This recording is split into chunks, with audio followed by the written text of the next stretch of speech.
Close your eyes for a moment. Not to sleep, not to meditate in the way you've been taught. Just close them and notice what is actually there. The weight of your body, the breath moving without your permission, the sounds arriving from outside the room, the thoughts that appear without being summoned, the feeling, underneath all of it, of simply being here.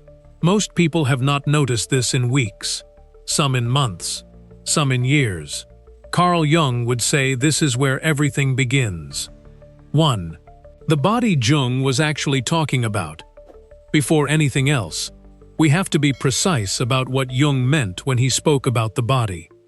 Because modern culture has produced two completely opposite and equally distorted relationships with the physical self. The first is the body as project. The gym, the diet, the optimization, the biohacking, the relentless improvement of the physical machine toward some ideal of performance or appearance. The body experienced primarily as a problem to be solved, a raw material to be shaped, a vehicle to be upgraded. The second is the body as irrelevance. The screen-saturated, intellectually dominant, almost entirely disembodied existence of the person who lives primarily in their head, in thoughts, in information, in the digital world, and experiences the body as merely the inconvenient biological equipment that carries the brain from one screen to another. Jung would look at both of these and identify them as the same fundamental error. The error of treating the body as something other than what it actually is. Not a project, not a vehicle, not an inconvenience. A living, intelligent, extraordinarily ancient system that carries within it, in its sensations, its symptoms, its impulses, its inexplicable responses to the world, information that the conscious mind cannot access any other way. Jung believed, and this belief was not mystical, but clinical, grounded in decades of work with real people in real distress, that the body is the unconscious made visible, that the physical symptoms, the chronic tensions, the inexplicable fatigue, the areas of numbness and the areas of hypersensitivity are not random malfunctions of biological machinery. They are communications. Precise, consistent, purposeful communications from the layers of the psyche that cannot speak in words, and so speak in the only language available to them, the language of sensation, of symptom, of the body's refusal to cooperate with the life the conscious mind has decided to live. To wake up in a body that feels brand new, in the sense Jung would recognize as genuinely transformative, is not to optimize the biological machine. It is to enter into genuine relationship with what the body has been trying to say. For years, sometimes. For decades. In a language you were never taught to read. Today we learn to read it. 2. Why your body feels the way it does, and what it is actually telling you. Most people experience their body as a more or less reliable instrument that occasionally malfunctions. The back pain arrives, the headache, the exhaustion that sleep doesn't fix, the tightness in the chest that the doctor finds no cause for, the stomach that knots before certain conversations, the inexplicable heaviness that descends on Sunday evenings. The response to these signals, in the modern framework, is almost always the same. Find the cause, remove the cause, restore function, continue. And this approach works for the genuinely mechanical problems, the broken bone, the bacterial infection, the nutritional deficiency. But Jung observed something that the purely mechanical model cannot account for. That a significant portion of physical experience, particularly the chronic, the recurring, the resistant to treatment, is not mechanical at all. It is psychological, in the precise Jungian sense of the word, meaning that it originates not in the body's malfunction, but in the psyche's communication. The back that gives out consistently when a specific type of demand is made. The throat that tightens reliably before a certain kind of conversation. The exhaustion that arrives not after genuine expenditure of energy, but after the sustained performance of a self that is not entirely genuine. The stomach that speaks its discomfort in situations where the mouth has been trained to say nothing. These are not coincidences. They are not psychosomatic in the dismissive sense, meaning not real, not physical, not worthy of serious attention. They are psychosomatic in the literal sense, psyche and soma, mind and body, speaking together, in the same language, about the same reality. Jung called this the body's wisdom, the understanding held not in the cortex but in the tissues, in the nervous system, in the ancient biological intelligence that predates conscious thought by hundreds of millions of years, of what the organism actually needs, what it is actually experiencing, what the life it is being asked to live is actually costing it. And this wisdom does not stop communicating simply because the conscious mind is not listening. It escalates. The whisper becomes a knock. The knock becomes a shout. The shout becomes the symptom that finally cannot be ignored. The body is not malfunctioning. It is insisting. 3. What the body holds that the mind refuses. Here is where Jung's framework becomes genuinely radical. He proposed, and his clinical evidence across decades strongly supported this, that the body holds what the conscious mind refuses to hold. The emotion that was not permitted to be felt. The memory that was too painful to be consciously carried. The truth about a relationship, a situation, a life direction, that the conscious mind has decided it cannot afford to know. These things do not disappear when the mind refuses them. They go somewhere. And where they go, Jung observed with remarkable consistency, is the body. The grief that was never allowed to be wept lives in the chest, in the specific, recognizable tightness that appears in situations that carry loss, even when no conscious thought of loss is present. The anger that was trained out of expression, that was met consistently in childhood with disapproval or danger, lives in the jaw, in the shoulders, in the chronic muscular tension of a body that learned to hold in what it was not safe to release. The fear that could never be acknowledged, because the person needed to be strong, or capable, or fine, lives in the stomach, in the gut that knows something the mind has decided not to know. The shame, perhaps the most body-resident emotion of all, lives in the posture, in the specific way the body arranges itself in space, whether it takes up room or minimizes itself, whether it meets the world with an open chest or a protective curve, whether it occupies space as though it has the right to be there or as though it is apologizing for its own presence. All of this is held in the body, with extraordinary fidelity, with absolute honesty, without the editing, the rationalization, the carefully constructed narrative that the conscious mind applies to everything it processes. The body does not know how to lie. This is both its limitation and its extraordinary gift. Its limitation, because the body cannot tell you what to do with what it holds. It can only show you that it is holding something. Its gift, because in a life where the conscious mind has become extraordinarily skilled at deceiving itself, the body remains the one source of information that cannot be manipulated, the one witness that tells the truth regardless of whether the truth is convenient. 4. The specific moment Jung identified as the beginning of everything.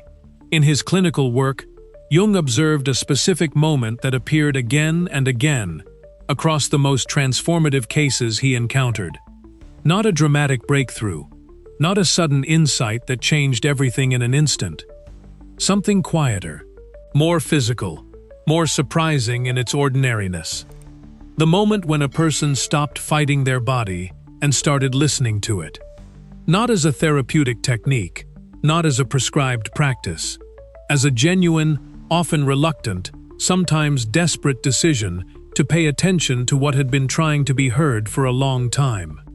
The executive who had achieved everything the framework promised, and whose body was in constant, escalating revolt against the life the achievement required. who one day stopped trying to manage the symptoms and asked, for the first time, what they were actually saying.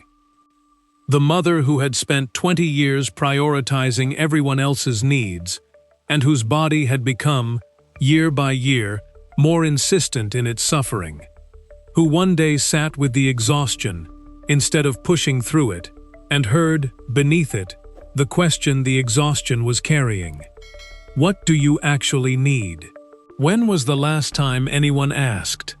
The person whose anxiety had been medicated, managed, optimized, and worked around for a decade, who one day allowed themselves to simply feel it, without immediately reaching for the relief, and discovered, in the feeling, a specific content, a specific fear with a specific name, a specific truth about a specific situation that the anxiety had been trying to communicate all along. In each of these cases, Jung observed, the body's communication was not random. It was precise. The symptom pointed, with remarkable accuracy, at exactly the place in the psyche where the work needed to happen. The body was not malfunctioning, it was diagnosing. And the moment the person stopped trying to silence the diagnosis and started trying to understand it, everything changed. Not immediately, not without difficulty, not in the clean, linear way that the modern self-help framework promises, but genuinely, profoundly, in ways that persisted because they were built on something real rather than on the management of something unexamined. 5.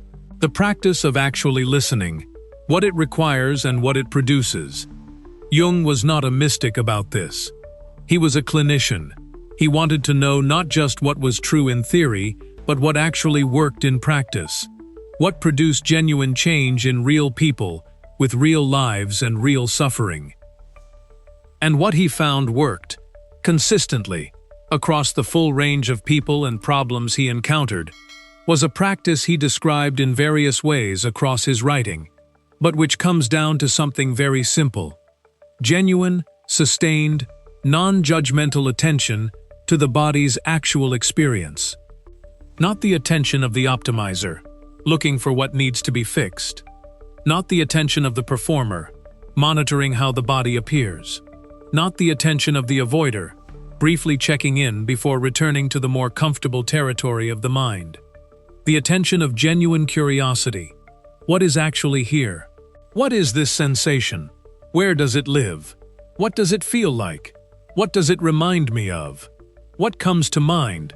Not as a logical association, but as the spontaneous, uncensored, often surprising thing that the body itself seems to offer when given space to speak. This practice, in its full form, has several components that work together. The first component, stillness.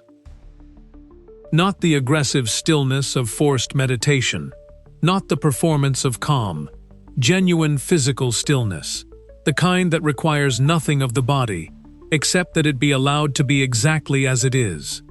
No adjustment toward comfort, no arrangement toward an ideal posture, just stopping, and letting the body be felt in whatever state it is actually in. This alone, before any other component is introduced, is more than most people can sustain for more than 60 seconds without reaching for something. Because genuine stillness reveals what busyness conceals. Not darkness necessarily, not always pain, sometimes relief, sometimes an aliveness that has been there all along beneath the noise of constant movement. But often, particularly at the beginning, particularly for the person who has been running from the interior for a long time, sensation, real, specific, located sensation that has been there, unacknowledged, for longer than comfortable to admit. The practice begins here, with simply staying with whatever is actually present. The second component, location. Once genuine stillness is established, which may take time, may take practice, may be genuinely difficult for reasons that are themselves informative, the practice moves to location, where, specifically, in the body is something happening. not a generalized sense of tension or unease.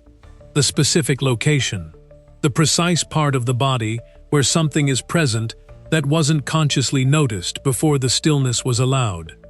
The chest, the throat, the belly, the shoulders, the jaw, the place in the lower back that carries something that isn't muscular, the legs that want to move, or the legs that feel impossibly heavy. Location matters because it is specific, and specificity is where the communication begins to become legible. The third component, quality. Once the location is found, the practice moves to quality. What is the nature of what is being felt? Not a label, not anxiety or sadness or tension, which are interpretations. The actual quality of the sensation itself. Is it heavy or light? Sharp or dull? Hot or cold? Expanding or contracting? Moving or still? Hard or soft? New or familiar? Does it have a color if you let yourself go there? A shape? A texture? These questions sound unusual. They are unusual. Because they are asking the conscious mind to approach the body's experience not with interpretation, but with genuine curiosity. To meet what is there without immediately deciding what it means. And this specific suspension of the interpretive impulse is where something begins to shift. Because the body, approached with genuine curiosity rather than immediate interpretation, tends to offer more. The sensation deepens, becomes more specific, more communicative. Sometimes it moves, shifting location as it is acknowledged. Sometimes it intensifies briefly before softening.